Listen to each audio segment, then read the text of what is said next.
Okay, so there are a few key things that you have to do in order to be successful when doing Punnett squares. The first thing is you always write the dominant trait and corresponding letter.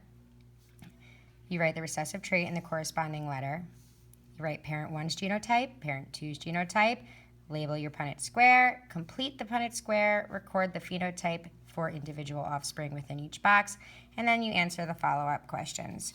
So quickly, we're just going to go over our vocabulary.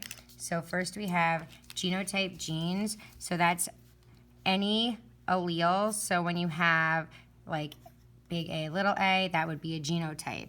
Or big A would be a genotype. Or little a would be a genotype.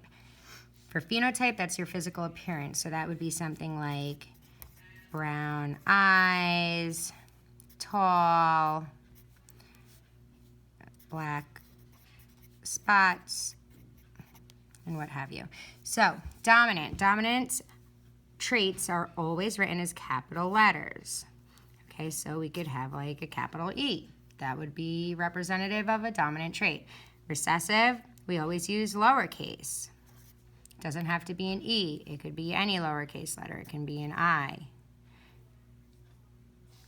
Homozygous is the same gene. So for homozygous, a genotype that's homozygous would be big A.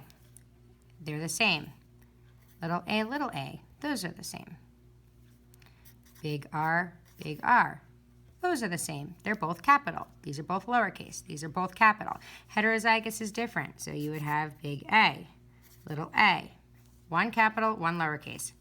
Heterozygous, hetero meaning different.